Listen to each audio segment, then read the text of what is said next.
book. I looked them up on the net. I think the internet is great. You can just look up something like... I know. We never had that. No, we had Encyclopedia Encyclopedia Britannica. Britannica. Well, it wasn't bad. It was pretty good. And we had the almanac, don't forget. Yeah. The Farmer's Almanac and, you know, the New York Times Guide and that kind of stuff. But now the internet is like some magic carpet. And it's going to get better, I think, and everything. It's already... So we can talk about that and other matters. And welcome. Welcome very much to our Conversations. Pleasure to welcome to the program an old friend of Conversations, and I would say of the world of truth, justice, and light, and that being Dyandria Darel, as she's going by her name now. And she'll be known to people here in Manhattan Network. She appears here. She has herself billed as a political activist now, and she has been such for quite a long time on a wide template and a wide, canvas that she's thought that way, which I just discovered recently. We're going to talk about that and other matters. Dyandria, welcome very much to Conversations once again. Hi, Harold, and it's a pleasure to be on your program and an honor. Well, okay. We'll see how it goes and everything. No, it will be. It really is. I know you've had a lot of issues with the family court and that kind of thing. And we're going to talk about. But I talked to you the other day on the telephone and so forth, and I come to find that you have been you're called political activist, and that you've been political for quite a long time. I wonder if you might share with us, though, as I like to do with this program, where you were born and raised. Let's get at the beginning, and then we'll talk about political activism, political thought, and the human condition, that sort of thing. But what's your background? Well, as long as you don't ask me my age. Oh, well, I hadn't even thought. Yeah. I was born here in Manhattan. Right. I was raised in Manhattan. Mm-hmm.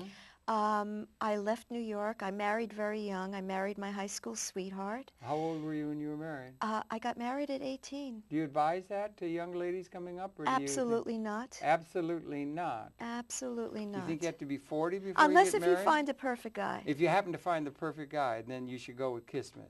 Exactly. Yeah, because exactly. Love is a many splendored thing, but it's also, it fogs things up or puts things into different perspectives than normal rational thought, don't you think? Or what do you think on well, that? Well, actually, Love is a many I loved splendored him, thing. Yeah. but I didn't get it back. I think he married me because I came from wealth, and he thought that there was going to be money for him. As a matter of fact, after we were married about 3 years, I said to me, "You just married me for money. My parents come from Sutton Place," and he said, I said, "You know that I don't talk to my parents. I have nothing to do with them." And he answered me as, "Well, I thought you would make up with them." Thought you would make up with? My parents. So okay. You see, he admitted he was marrying me. So that's a very bad reason. And for people to be teaming up, as it were, it seems to me. In fact, I think it's a very bad reason for any human relationship, the thing where you're going to use the other person up a career path or advancement or money or material. I don't think that's a very good basis for what Martin Buber would have called an I-thou relationship. You know, it's based upon utilizing the other person as an object. Exactly. And I think there's a lot of that within the world of business and so forth, politics, a lot of that. But I don't think that's a very good basis for human interaction, do you? Not at all. Right. Certainly not a marriage. Certainly not a marriage. Right. But I was trying to put it more in a general pattern, even in a marriage. But you do get into, when you're head over heels in love with somebody and everything, it's just wonderful. I mean, everything, all the candles are going off and everything. And that's not to be denied, I think, or something, yeah. Anyway, 18, you were very young. Yes. Was it a thing of denying, was it a thing, I heard you say you had a problem with your family. Were you sort of, in a sense, getting back at them or fighting some adolescent trauma with your parents or family or something that you got married at such a young age? I don't mean to pry, but it just seems 18 is too young to be getting married, it seems to me. Actually, back then it was quite normal. Really? There were girls in high school that were Back engaged. then, you're such a youngster. How do you talk? You don't know back when. Thank you, Harold. You don't know back when. I'll tell you back when, but you know. But anyway, 18. Well, all right, yeah. Thank you. All right. But you married young and briefly then, or what? No, I was married. I was with him for 9 years. Oh, that's a long time. Yes. 18, 19, 26, and 27 or something? You were together at that time? Yes. Okay. I dated him since I was 16. Mm-hmm. We married at 18, and we stayed together another 7 years. 16. Can you remember where you met? In school. In school. What school were you in? It was a private school. Right. It was called Rhodes. Rhodes. Yes, Is it in the city or where? It was in the city. Yeah. It was on 54th Street, 54 between and 5th and 6th. It's now a bank. Uh-huh, uh-huh. It's turned into It was like a prep school? No, it was a Yeah, it was a college preparatory. college Yes. prep, like Eton or something, or Yeah. Philip Andover or something Yeah, like we had that. famous people coming to the school. We had one of the students, Exodus was big back then. The movie, And Eurus, you mean? Yeah. Yes, and the female star was a student in the school. And Do you remember her name? no. I saw the film on television. Sal, Paul Newman's Sal in there. Mineo was the Sal male. Mineo was a good friend of my brother-in-law's. Really? Yeah, up in Westchester. They were up in Mamaroneck or something, Larchmont. near Yes, Larchmont. yes. Yeah. Yeah, Sal Mineo, yeah, but that was yeah, okay, I'm sorry, I didn't mean to interrupt. I don't remember the female star's name, but she attended the school. We don't remember the females as well as the males, do we? Or do we? Well, because he was a star. Yeah. She wasn't. Who was the star? Sal Mineo was already famous. He was He had a famous name, from, yeah. but the female star didn't have a name. She just Yeah. happened to get the lead role. Yeah, they got this thing about the ingenue thing. Once you're over 25, it's all over, or something like that. You know, almost. It's not fair, really. I don't think it's fair in the film industry. Men are able to play older roles and that kind of stuff, dignified, craggy, this kind of stuff. Spencer Tracy. Well, women. Do you think? You know what I mean? I don't agree with that You at don't all. agree? Okay. Because they need all ages. There's a part for everybody. Whether you're tall, you're short, you're fat, you're skinny, you're very, very old. Remember that movie, Throw Mama from the Train? Yeah. And she yeah. got that part because of her hoarse voice. Uh-huh. And she was actually had lung cancer and she was dying. Uh-huh. And she died shortly after this. So we got even people who are on their last legs. Exactly. But in the There's a business, part- it seems that way. It seems that way You're to thinking me. modeling. I'm not thinking model. I'm thinking of movies. Or I'm thinking of movies that, you know, once you get to a certain age, as a female, it's harder for a female at the elderly ages than it is for a man. That's what I hear tell from people that are in the business. I think they're prejudiced against them. They want somebody who's 25 years old and just everything's beautiful. Do you watch movies? I like movies a lot, yeah. There's a part for everybody. Every movie Marjorie has old Main. people. Yeah, that's true. Well, okay. See, we still have a chance. Yeah. We could get the, you know, move over Bryce or Kilbrough. What was his name? The Paul Kettle, that kind of stuff. Anyway, yeah. But so you were brought. You said you were from a well-to-do family or something. They were involved in business. They were involved in the professions, or what? Your family and that sort of thing. My father's. And what was the family setting? Was it warm and welcoming? Was it intellectually stimulating? Was it a place where you had really interesting conversations around the dinner table? Was it a happy setting or that kind of thing? Well, The family can be more important. I than didn't the see school. very much of my parents. They ate out every night, and I was home all the time. Do you have a dog? I had a dog, and they were cruel to the dog. They were cruel to. This And then sounds they like Cinderella. eventually gave it up. Uh-huh. Yeah. So there was tension? I don't mean to pry. It's just well, those things are important. They though. weren't good people, and They were not good no, people? No. You don't think your mother was good? No. My mother was absolutely closer to being an angel than anybody else I knew in the whole you're so world. fortunate. Yeah, You're so I think fortunate. so. I had a great, beautiful, warm, welcoming environment, and everything was great. Well, I had that with my grandmother. Okay. My grandmother on my father's side was very close to me. Uh-huh. And she was the warmest and brilliant woman, absolutely brilliant. And it was such an honor to have her as my grandmother, and she loved me dearly. So my upbringing is all the wonderful things that I could say about myself came because of my grandmother. I seem to have had a conversation with you before. We were talking about family court and all that kind of stuff and everything. But you had some ambition to be actress, model, or something? Or am I wrong on that? I studied at Lee Strasberg. You studied with Lee at the Actors Studio? Absolutely. Really? And I studied You were going to be an actress? Yes. Actor. But yeah. I ended up not liking the Method? field. No. No, I spent 3 years at the studio. Yeah, right. And I also went to Weiss Barron, and What's Reese Barron? it's another acting school. But The Method again? Lee Strasberg Stanislavski? himself said, Yeah. don't just learn from me, go to another school in addition so you can get a wide range. And you were 3 years at the Actors Studio? yep. That's a long time. Yeah. You would have been I mingling. loved it. I And loved it. it would have been, if I may, it would have been, New York got a lot of people who want to be actors and that sort of thing. And it must have been, just to get into the school. It's like people are trying to get into Harvard. It must have been quite a feat just to get into the school. It was very easy. But it was easy? I started out in an acting school in New Jersey, Uh-huh. and after a week, the guy had me teaching. Okay. He said I was too You're good. a natural, right? Yeah.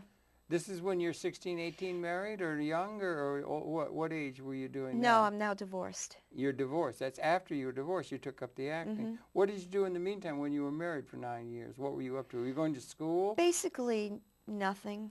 Nothing. Well, It was not a stimulus. It was cooking, cleaning. no children. I had a child, but I served him with divorce Uh-huh. shortly after she was born. Uh-huh. Uh-huh. Well, so it was there. Now, when did you pick, because what surprised me when I talked the other day is you said you've been long time political. Yes. Now, I thought of you as having a single issue kind of thing and everything, but when you count yourself, and when did you become political, and what is it that put you into that course where you started thinking about the social organization, policy, and things that are generally thought of as taking a political stance about the system as it is, as it were? I think my character, I'm a free thinker. Okay. I was a free thinker as a child. Okay. And I remember the first thing that happened. I was about 13 years old. Okay. And I was coming out of Woolworth's. That used to be at 42nd Street and 3rd Avenue, I believe. Okay. Do you remember the don't blue offhand, building? no. And all of a sudden, I see people in all these office buildings running out in droves at a fast pace all over 42nd Street.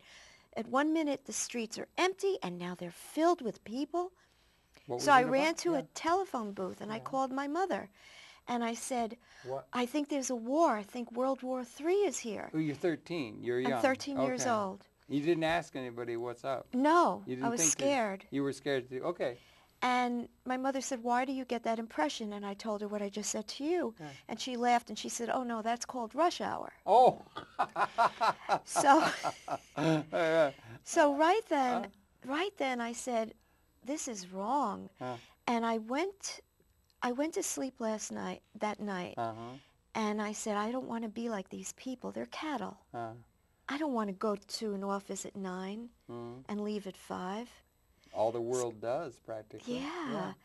But they're not, they're cattle.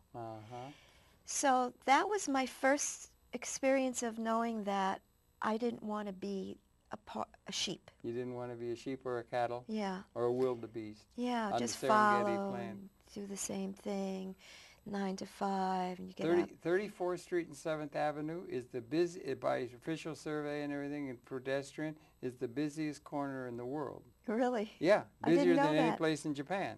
Isn't that something? And it's right near where I live and everything. You go out there, it's dangerous. You back up against the wall. It's like the Lion King with the wildebeest coming by. And then if you're going against the tide, it's really something else. And you're close to Macy's, too. Yeah, Macy's and the Long Island Railroad and all that. Yeah, that kind of thing. New York is like that, though. There's a lot of that thing. That's funny, though, that you were 13. You thought there was a World War or something. Well, they used to talk about that on television, you know, World War III, and they used to, on the televisions, put in a, and they said, this is a test, this is a They test. still do. Yeah, they're starting to Yeah. do that now, too. Yeah. And then I always loved animals. Right. And I was now about 14, 15, and we were coming from a trip from Bear Mountain. And You're living on Sutton Place? I live in Sutton Place. That's where you're living at this time? Me? No, at that time of the Oh, story. yes, Yeah. yes. Up until Near that boar? At 57th and past First Avenue? They got that wonderful boar down there? Boar. The little park at Sutton Place. You go down and you go 57th and then you go past it to First Avenue. You go down, there's a little park. You go down and there's a boar. Oh, is that what you call it? Okay. It's a big boar. There's a park with park. with Wonderful. Sutton You see the Place. There's a bridge? park on every block. Yeah, They're all on the river. right. And you see the bridge? Yes. Queensboro Bridge, I guess? Absolutely. We had a view of the bridge, right. Woody Allen's used that scene a lot. I think, sure. in a lot of plays, you know. Oh, yeah. But that's near where you were living. Joseph Levine lived in our building. I, as a child, I used to see Elizabeth Taylor coming in during his Christmas parties. Wow, yeah. The original Howard Johnson lived in my building. The one who started all the restaurants. The real I'll be the darned, real I didn't know Johnson. there was a real Howard Johnson. Oh, absolutely. Remember all the Johnsons and Blazing Saddles. Everybody was a Johnson in that town. But anyway, yeah, the real Howard Johnson. But so you were, but when you 13, were you concerned with social issues? Did it come out of school? Did it come out of the, or no, injustice? Did it occur to you? That came a little bit later. I'll tell you the story on that. Yeah. But that comes right after this other thing. I'm on the west side now. Right. And I'm exiting the boat for Bear Mountain. Our school was having a trip. And they had slaughterhouses back in those days. Really? Oh, yes. Yeah? What are you, younger than me? Are you kidding? Nobody's younger than, and nobody's older than me. Anyway, no, the I think, a stockyard. Yes, yes, a neighbor of mine told me that. Yeah. But and that's just downwind. That's just downwind a little bit from Sutton Place. Yeah, no, these slaughterhouses were on the west side. Yeah. And I already had an innate love for animals, and I could hear them screaming before they're killed. And I didn't know cows screamed. And when I heard that, I started screaming. I was hysterical. Stop it, stop it, stop it. And they actually heard me up there. These guys opened the window. I said, what are you doing to them? Stop what you're doing. The guys murdering the animals, they heard me screaming. That's how loud I was screaming. It was just tearing my heart. Abattoir, they call it, or something, I think? Or the slaughterhouse is called? I'm not sure, yeah. But I told my parents, I said, I'm going to be a vegetarian. And they wouldn't. 13, 14 or so? I was 13, I believe, or 14. About 14. Adolescent, all that, yeah. And they wouldn't allow me because they came from the old school. They were uneducated when it came to what you should eat. They thought meat was important when it's quite the opposite. So as soon as I left home, I became a vegetarian. No, you did, when you left home, when? Or what age? 18. At 18, you left home? Right. And okay, and that was part of that's a political stance. I think that the factory farms are absolute, and what they do to animals and the way they do is absolutely unconscionable. That's horrible. The way they treat it. It really is. It's just ridiculous. I mean, those chickens in those cages are absolutely insane. I eat all organic. You do try to do that. So I do. You still do that. I'm not a pure vegetarian. I do eat cheese and eggs and milk, but all organic. So those animals are not stuffed in cages. What do you think? They're free range. Yeah. What do you think about? Did you drink bottled water until yesterday? And big issue now that bottled water was right out of the tap. What? Yeah. Tell me the story. No, it's in the news right now. Everybody. Mayor Bloomberg was in the. They're selling you all this bottled water, and everybody thinks it's all bad, but it's just really coming right out of the tap. Which one is coming out of the tap? tap? All of it. It's all just. I can't be Pellegrino because that's delicious. Okay. I don't want to go into it. Just keep your eye on the television. It's going to be all over it's all over the television now. My goodness. There's a big thing that Avion and all these things, they're just tap water. Oh, my goodness. And they had a woman to test. People really thought they could tell. They couldn't. But you see, it's a thing where but I didn't mean to get off on that. Okay. That's another issue. But that's a concern, a personal concern. That could be narcissistic. I think you want to take care of your body because my body's a temple. That's a good narcissist. No, but that's a good narcissist to want to. There is good narcissistic and bad narcissistic. Narcissism is a psychopathic state of mind. It's very widespread. The concern with the self only. Well, you should take care of yourself. Yeah, you should. God gave us we're lucky to be alive. We should make sure we take care of ourselves so we can. But what if you get to be where the only thing you're going to take care of yourself, then it becomes what they call selfish. That's selfish. Yeah, what's the difference? I mean, what? Yeah, to do both. Okay, and the political. When you say political, I'm saying rather than just being concerned with self, which is a lot of now, and everything, the me decade, that kind of stuff. But there's also the political is you have concern with the social context, justice, the least advantaged, all of those kind of issues I tend to think of as being political. Yes. And were you concerned with those things? Do you remember the Civil Rights Movement? Do you remember Martin King? Do you remember Malcolm X? Do you remember Vietnam? Those kind of issues that were concerned with the broader pattern of social organization of humanity. Yes, I remember Vietnam. Uh-huh. And I remember President Kennedy. Yeah. I remember, of course, the day he was assassinated. Remember where you were? I remember exactly Everybody where I was. does. It was just a real searing event, yeah. But were you involved, or did it have meaning to you? A lot of people just think that's all just talk. It doesn't have anything to do. I'm going to go get another gown, or I'm going to take care of myself, No, not at that time. I was not involved with politics. I was more involved with animals rights. All right.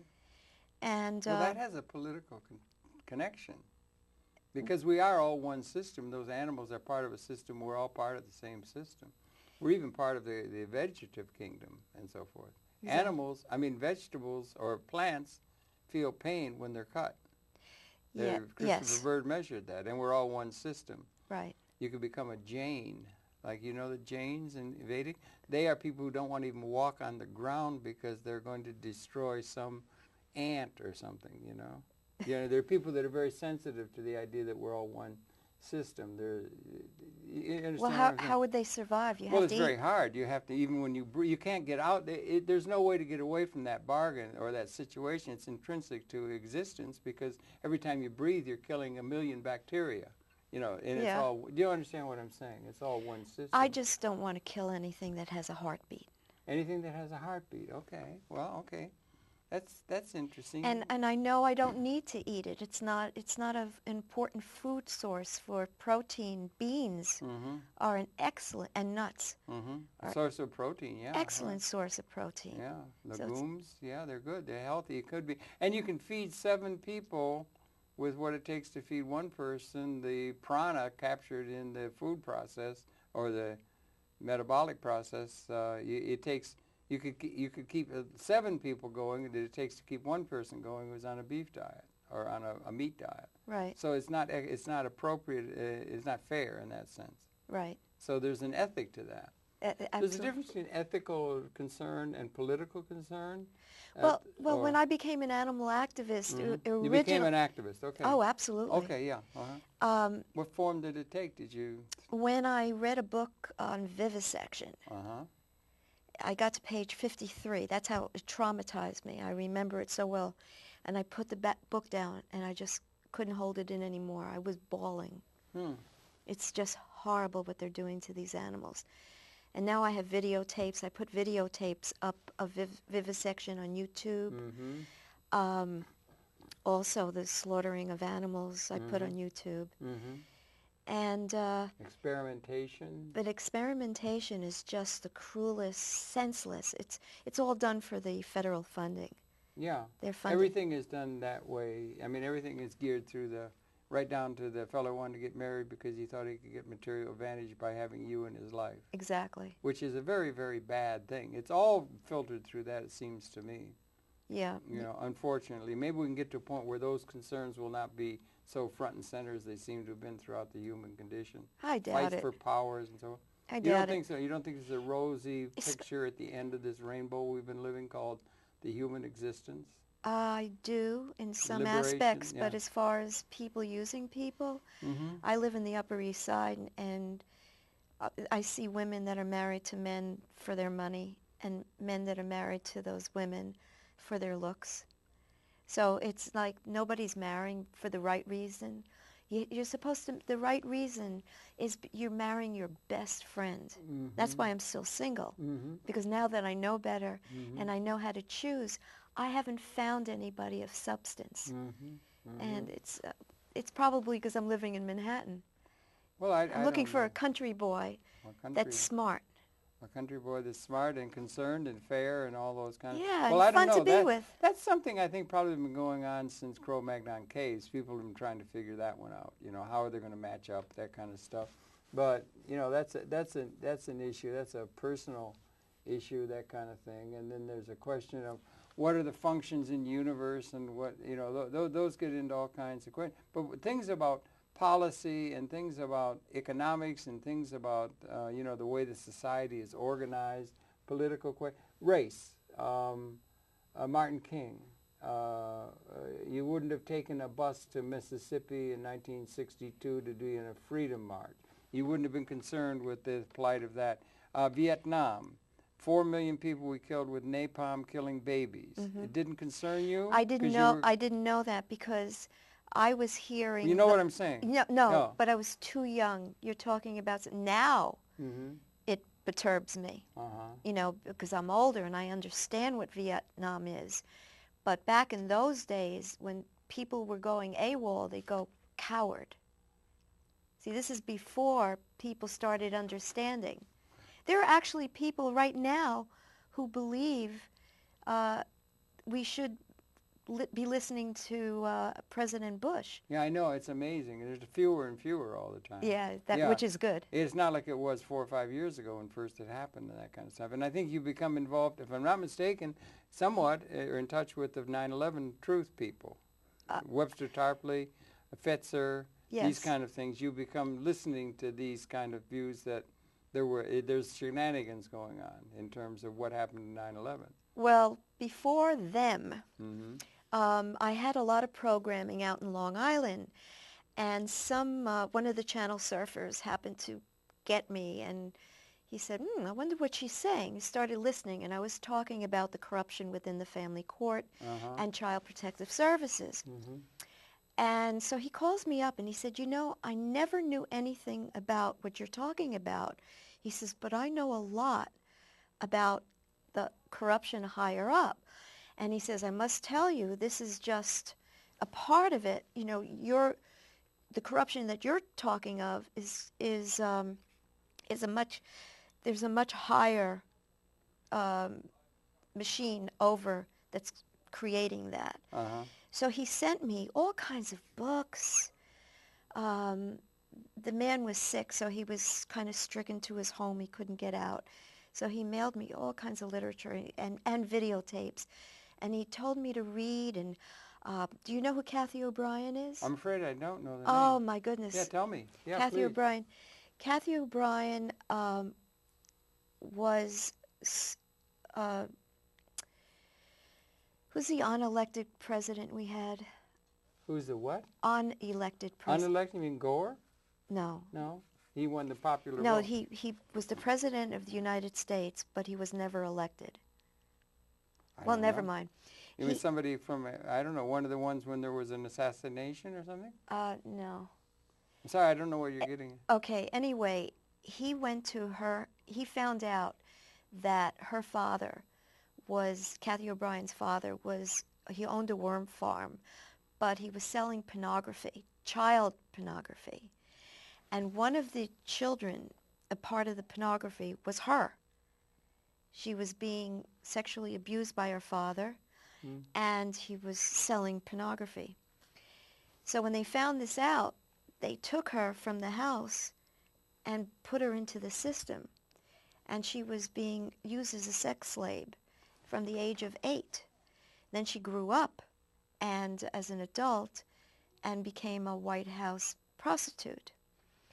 Well, they consider prostitutes, you know, they don't have much respect for them, but they didn't realize this girl was intelligent. So she was listening to everything they said.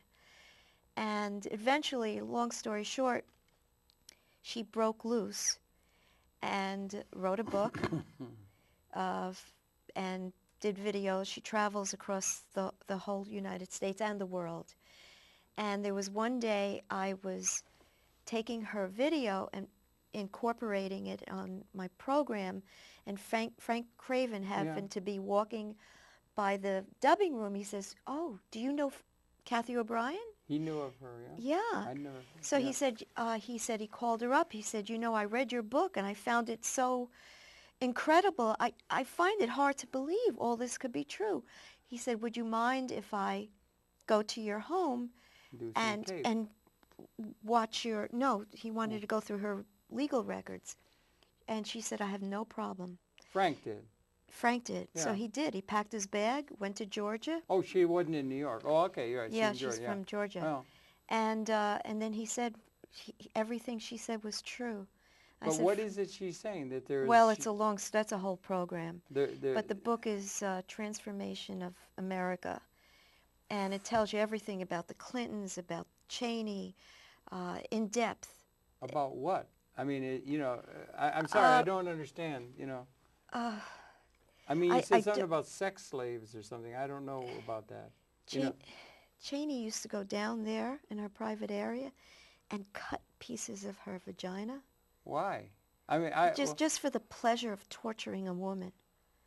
Sick. The man's sick. Oh, that's okay. Gosh, I haven't heard anything about that. I don't know anything about that. That's so, you think there's sadism involved among the powerful? Absolutely. Okay. Absolutely. Okay, that's Marquis de Sade and what that kind of stuff. There's all kinds of things. That's something I haven't thought about very much, But no, I haven't heard about her, But these are one of the books, and then he also sent me this book. Now, who? Frank? No. This fan of mine from Long Island. Okay. And we stayed in touch until the day he died. Really? Yeah. Okay. I don't remember. What were you talking about? Elected president or something? What was his name? Gerald Ford. Gerald Ford. Oh, well, yeah. he was the first. president. He was the first unelected president. Oh, okay. This Gerald Ford's from Michigan. Yeah. Yeah, I almost got an interview with Gerald Ford when he was a sitting president. Oh, really? Didn't quite work, yeah. But yeah. go on. Well, yeah. So this is Ride a Pale Horse, apparently. Yes, and this was written... you want me to hold it up? Let me sure. hold it up, and then you can see. This is the way it looks. I guess it's still out, right? This is William Cooper, right? Yes, okay. He wrote the book. And then they can Behold come in a Pale Horse. Right, they can come in on that, yeah. Now this he sent to you, and what is this? This is a book about conspiracy or what? Yes, yeah. yes, about government conspiracy. I always knew... That's in the Bible, Ride a Pale Yes, Horse, yeah. yes, exactly. Mm-hmm. I always knew as a child, whoever you listen to, take it from the source. So as soon as I read this book, I believed it, because the source is a man who worked for the Secret Service. Okay. Yeah, here. Thanks. He worked for the Defense Department. Yeah. And what's the theme or what's the premise of the book or what's being... Oh, he explains a lot of things. Do you mind if I just read this one paragraph? Not at all. You got a couple of things picked out. Yeah, just, you think just it's important. This one. You think of yourself as investigative and showing the dark side of a system that people aren't aware of, that kind of thing? Yes, exactly. I see. Exactly. There's a lot of that going on now because this book was published in 1993. Okay. So you know it was written before then. Yeah. He talks about the disaster that we just had in 9/11. He said it was planned. Okay, let me just read this really quick. Okay. On the day that I learned that the Office of Naval Intelligence had participated in the assassination of President John F. Kennedy, and that it was the Secret Service agent driving the limo who had shot Kennedy in the head, I went AWOL with no intention of ever returning. My good friend Bob Swan is the one who talked me into going back. Later, on June 1st, 1972, the eve of my wedding, I told Bob everything that I knew about the UFOs, Kennedy's assassination, the Navy, the secret government, the coming ice age, alternatives 1, 2, 3, Project Galileo, and the plan for New World Order. I believed it was all true then, and I believe it is all true now. And just one last thing. I must warn you, however, that I have found evidence that the secret societies were planning as far back as 1917 to invent an artificial threat from outer space in order to bring humanity together in a one-world government, which they call the New World Order. That's really interesting, that thing. You got a lot of things are up there. UFOs, John Kennedy assassination, a secret society, Illuminati, that kind of stuff. Yes. So you got a lot of things that sort of, in a sense, it's like trying to demonstrate that the system, yeah, okay, so that's like investigative reporting about the dark side of the way things are, rather than, and different than is normally presented to us through the propaganda agencies and so forth. Exactly. Right. And that's, because people will always make remarks like everybody in government is corrupt. He was in government. Yeah. And as soon as he found out about the corruption, he wrote this book, so the whole world would be educated. And it's written in 1993, so of course people are saying, and he said in the year, they have a different time clock. I don't know if you know that. The Illuminati goes by the real calendar. It's really 2006, because they started day one, the day Jesus was born. Well, Did you know that? I didn't. I haven't thought about it. You're supposed to wait until he's a year old and then count one. Uh-huh. So he said their plan was in the year 2000, they were going to create a disaster that would be used as an excuse to go into the Middle East and cause a war, and for the purpose of the oil. Yeah, Now, how could you say that? Well, if you could have looked at the Gulf of Tonkin resolution that got us into Vietnam and that kind of stuff. There could have been. But he knew the year. Right. Well, okay. And it's exactly what happened. As soon as the towers went down, straight down, demolition. Yeah. Next day they say, we know who did it. How do you know who did it? Well, the claim that a lot of people on that issue, they think that the United States government was involved in doing that as a way of gaining the ability to do what they've done, Patriot Act, and invade all your he says personal all that in liberties his book. and all that kind of stuff, It's in order to establish a new world order where the American system, I guess, could impose itself upon all the world and create an empire of light and truth and bring the world into, that kind of thing. Absolutely. I mean, it's been happening before, but I mean, so that kind of a thing. This is more serious, though. It's more serious. And a lot of investigative reporters are trying to find. And the thing is, it's like, the people down at International Action Center, by any chance? No. I might know the people, Ramsey Clark and Brian Becker and Gabrielle Gamma and Sarah Flounders and all those good people. They got that thing. I remember coming back from Europe one time on an airplane with them, and they were coming back, and they say, we finally got a place on 14th Street. They had a loft, a big space. They had camped out on Ramsey Clark's office floor. It was there and I said, so what's the purpose of the organization? And it is to deal with injustice. And I said, and you went there. And it's the injustice against the ladies. It's the injustice against the race. It's the injustice against the Arabs. It's just. It's family court. It's everything in a certain sense. Systemically, it's unjust and has been, and it's a nightmare. And James Joyce called history a nightmare. So that it's not a conspiracy on their part. You can find one particular thing, but it is that there's something amiss as a system. You understand what I mean? It's not a particular group of people who are bad. It's the whole system that is bad and in need of some sort of a transformation. But it's a little hard because everywhere you stick your finger, do you understand? Everything's interrelated. Family court, everything. Schools corrupt. Schools Everything's corrupt. The corporations corrupt. Everything's corrupt. It's all systemic. It's not a particular thing by one group or something. It's the overall system itself, which is a different kind of way than trying to find some group of bad people. There is one group. There are 13 families that control the whole world. 13? Where do they come from, that 13 families of control? Where does that come from? I don't have the list in front of me, but one of them is the Rockefellers, the Morgenthaus.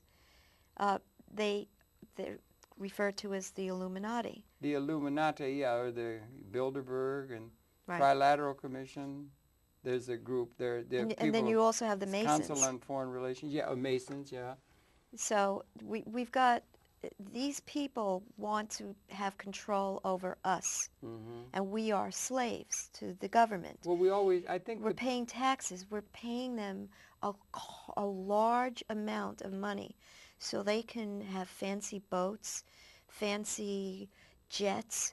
They're our servants, and yet they're living better than we are, and they're taking too much money from us. But hasn't it always been that the people haven't mattered? I mean, there's Yes, a but few what? people, But there you're was a saying couple like that's emperors in okay. Rome. No, no, I'm saying it's okay. It's just always been. But You it got a shouldn't few be. people who get what they call power. And then they set up a system where everybody's dependent upon the levers of power that those people control. You had emperors in Rome. Right. And then you had the feudal kings in Europe. And now you got the bankers. Right. And they've got a system they have control over. And that's the thing that is called the national interest, is what their interest is.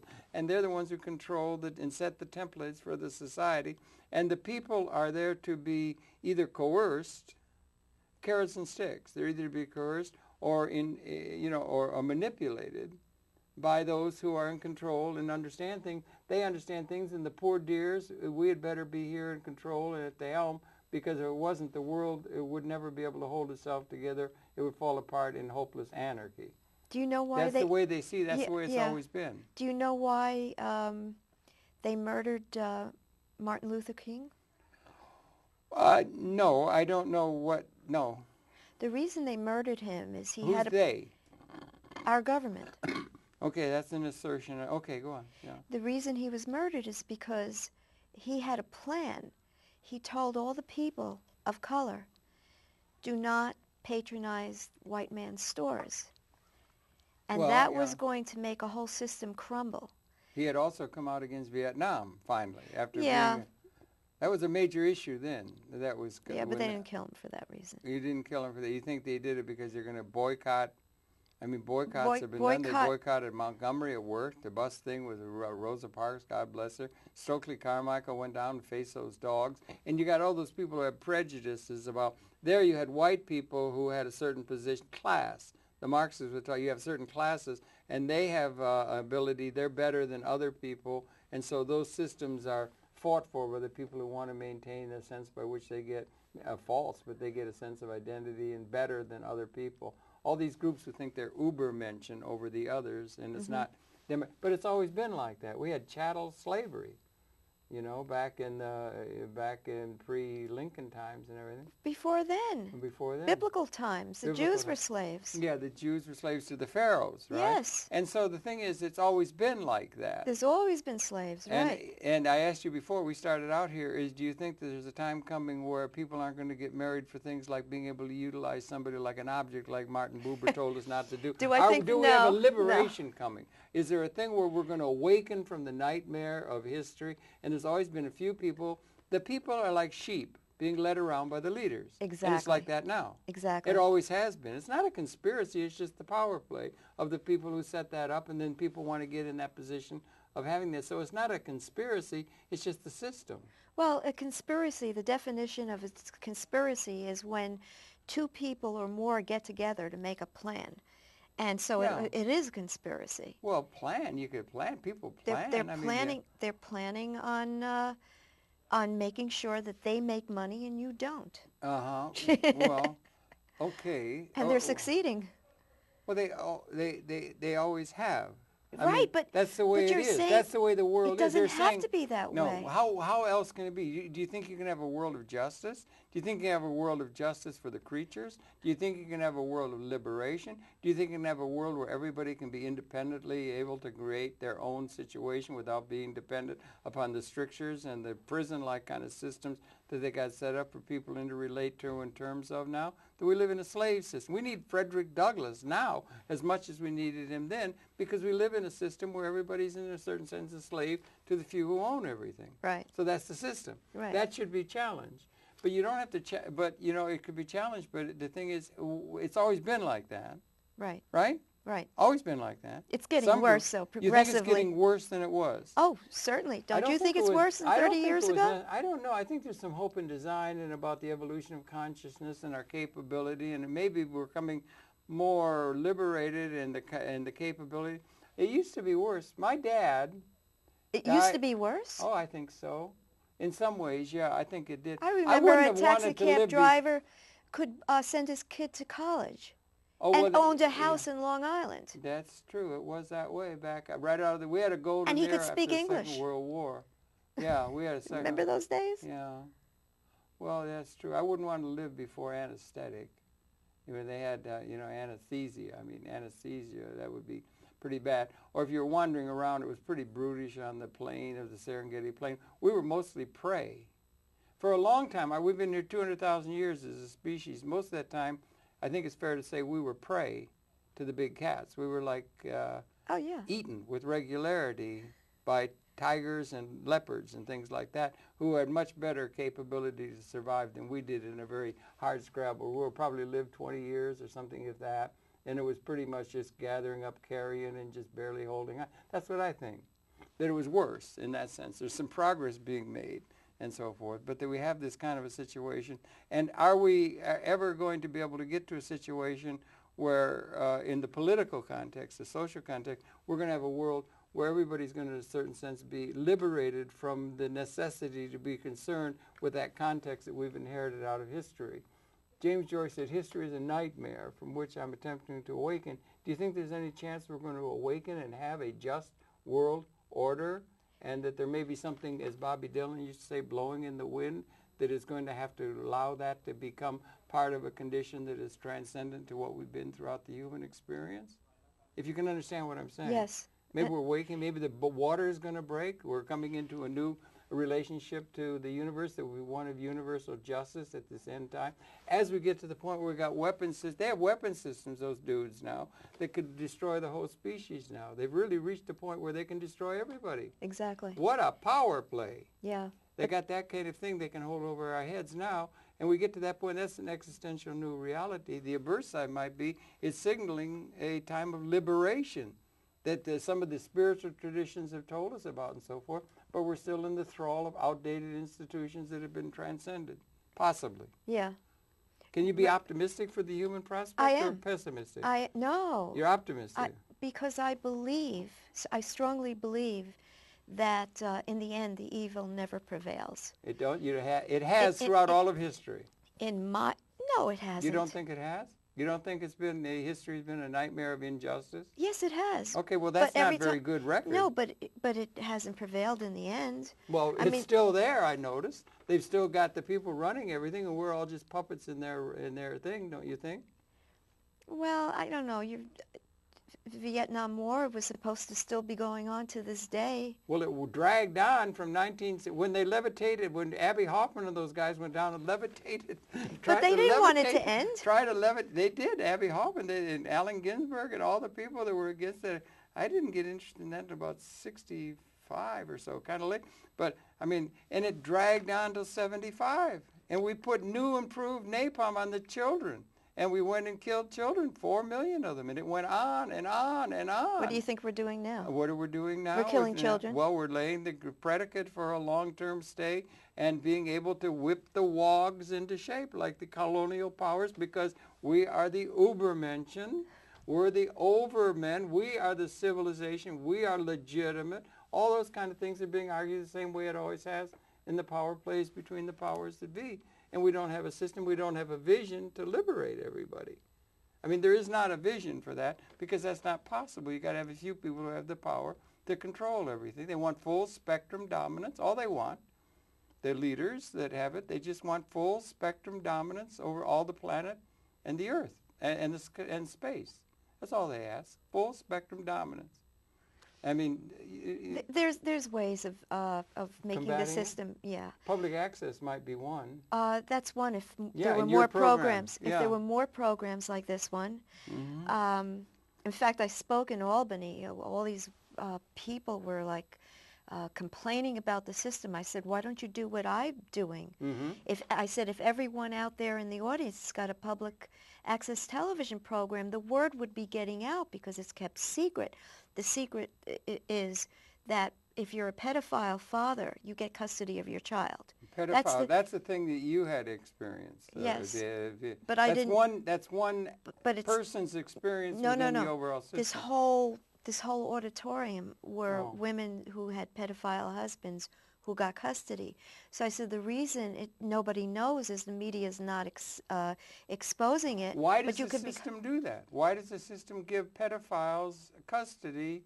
Oh, now you have a dysfunctional child. Dysfunctional child ends up doing drugs. Now you're feeding the prison system. Now this dysfunctional child who's in jail gets pregnant, that child will be taken away, put into the system, feeds the foster care industry. It's all about how to feed these systems. It's the system. The court system is corrupt. Do you think there's corruption in the court system? Yes. You do, without a doubt. You don't think they're corrupt? Yes. And that power and money talks within that realm as well as it's supposed to be justice. Power and money. And money talk. Absolutely. So that's part of the system now.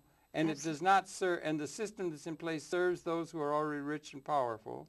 It doesn't have to with be rich advantage. as long as you have power. For example, my ex-husband didn't have any money, but he was a detective. He had connections with the DA's office. He had connections with judges.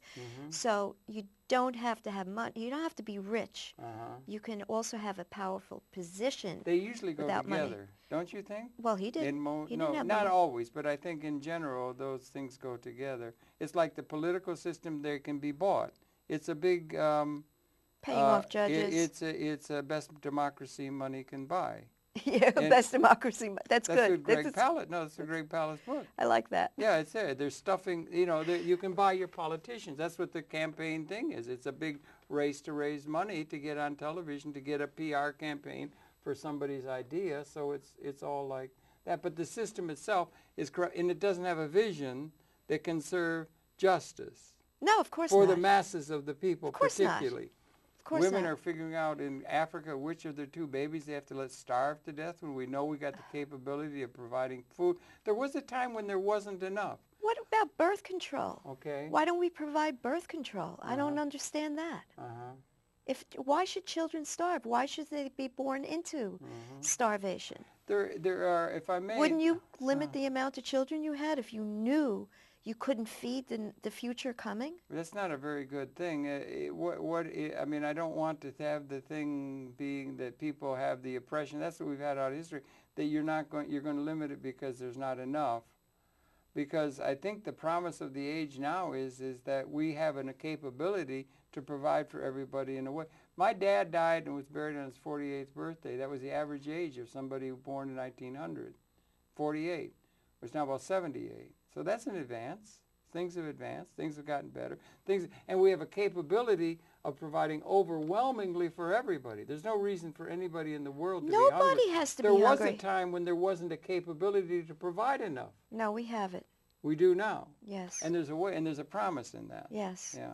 They rather throw grain away and discard keep the price up. Isn't that something? Yeah, I know. There is all these kind of things. But there is something that makes it that there's a possibility now to have a world of elemental justice at a level materially of enough to eat and enough to realize your biography and your full potential in a way that we haven't had. I think there's progress being made along those lines, but it's still based upon institutions that are outdated, and we need something new. That the system that's in place, it's been there for hundreds of years, the institutions, thought patterns, all this kind of stuff, and the situation has changed, and we need something new, and that's not readily being put forth by what is our so-called leaders.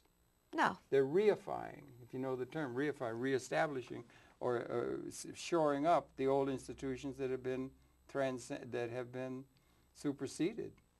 They don't care. They don't care, you think? It's all about, they're self-serving people. As long as they're going to get paid high salaries, that's all that matters. And they don't have any vision, right? They don't have a vision that is worth... Not a vision that how to better your life. If they do have visions, how to better their own lives. Right, yeah. But that's an unfortunate thing. That's the thing that we don't have that. That's what we need. We need to have that kind of a thing. And that's what I think of when I say we started off talking about your political. So you're thinking about Yes, too bad we didn't get in about Ross Perot. Ross Perot, you got involved with Ross. We got about a couple minutes. Get it in. We have 2 minutes left? We got about 4 minutes left. So you got involved with Ross Perot in 1990 or something? Or? Yeah, he was talking 92. about something new, yeah. Because he was so honest, and I could just feel the beautiful aura around this man. He got 20% of the vote in the end. And he would have won, actually, had not all that happened. But what happened was I got involved in the campaign, and the headquarters was on Lexington Avenue at that time. And I discovered, I was there for 2 weeks, I'm manning the phones, as is everybody else. And I'm getting calls like, I keep trying to get on the ballot, and I keep asking. This is my fourth phone call. I keep asking to send me, the paper so I can be added to the ballot. And over every day, it's people saying they've been trying to get on the ballot. Ross Perot is saying, I will not run for president unless if I get on the ballot of all 50 states. Oh, I remember he did it on Larry King. So what was the icing on the cake, as they say? Yeah. This old man, he must have been like 90-something years old, Yeah, that's 90 old. plus. Yeah. He comes into the office, and he's so old, and he says, I'm 90, I forgot, it was 90 plus years old, and I came here because I keep calling you, and I keep telling you I want to be on the ballot, and I just came here because you're not calling me back, you're not sending me any papers. I said, that's it. They're stymieing the ballot. If they put a stop, he wasn't on the ballot in New York because they weren't accepting anybody to be on the ballot. So I told you over the phone, I single-handedly Corruption, huh? got him involved, Ross Perot himself. Uh-huh. I Western Unioned him a long letter describing all of what I just told you and a little bit more. And immediately he responded to it by going on the news and announcing that he was going to take children who were out of school and needed jobs, hiring them to stand in the street corners, and within days he was on the ballot. I'll be darned. So you got involved in that. Yeah. Yeah. That's the time you've been involved in politics, right? In electoral politics and so on? Yeah, but just for him. He was like, wow, this man. Somebody asked me, why do you like him so much? I said, I'd be honored to have him as my father. That's how much I like the guy. He's so honorable. So he was threatened.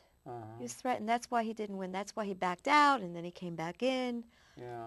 But he was threatened. But somebody coming with a vision that would be one that could subsume the old system rather than reify it. Oh, he was going to change everything. Yeah.